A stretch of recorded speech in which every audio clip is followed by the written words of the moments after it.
శ్రీమాత్రే నమః. మిత్రులందరికీ శుభోదయం.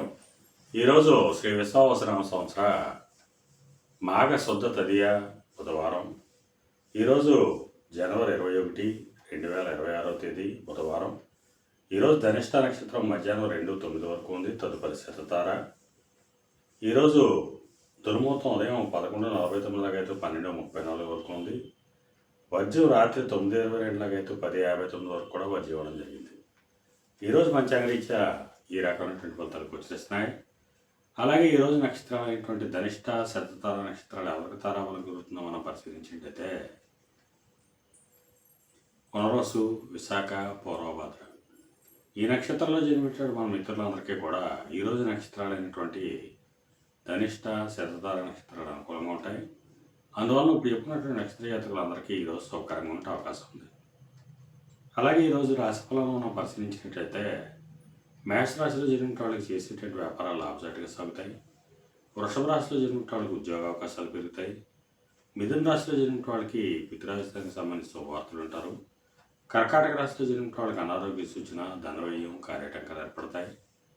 సింహరాశిలో జన్మించిన వాళ్ళకి కలత్రపూర్వక ధనలాభం కలుగుతుంది. కన్యారాశిలో జన్మించిన వాళ్ళకి శత్రుభయం కలుగుతుంది. తులారాశిలో జన్మించిన వాళ్ళకి సంతానానికి సంబంధించిన శుభవార్తలు అంటారు. వృశ్చిక రాశిలో జన్మించిన వాళ్ళకి ఆకస్మిక ప్రయాణాలు చేయాల్సిన అవసరం ఉంటుంది. ధనురాశిలో జన్మించిన వాళ్ళకి పరాక్రమంతో ఆదాయం ఏర్పడతాయి. మకర రాశిలో జన్మించిన వాళ్ళకి ధనాదాయం వృద్ధి చెందుతుంది. కుంభరాశిలో జన్మించిన వాళ్ళకి కొద్దిపాటి ఆరోగ్యం, కార్యజయం కలుగుతుంది. మీన రాశిలో జన్మించిన వాళ్ళకి అనారోగ్య సూచన, ధనవ్యయం, కార్యటంకాలు ఏర్పడతాయి. అలాగే ఈరోజు పాండిత్యంగా ధనార్జన చేసిన వాళ్ళకి అనగా పండితులు కానీ, లాయర్లు కానీ, లేఖర్లు కానీ, ఆడిటర్లు కానీ, విలేకరులు కానీ ఈరోజు మిక్కిలి శుభదాయకంగా లాభదాయకంగా ఉండే అవకాశం ఉంది. అలాగే మత్తుపానాలు క్రయవిక్రయాలు చేసిన వాళ్ళకి కానీ, వైద్య రంగంలో ఉన్న వాళ్ళకి కానీ, సముద్రయానం చేసిన వాళ్ళకి కానీ, సముద్ర ఉత్పత్తులు క్రయవిక్రయాలు చేసిన వాళ్ళకి కానీ ఈరోజు శుభకరంగా ఉండే అవకాశం ఉంది. అలాగే ఈరోజు బుధవారం.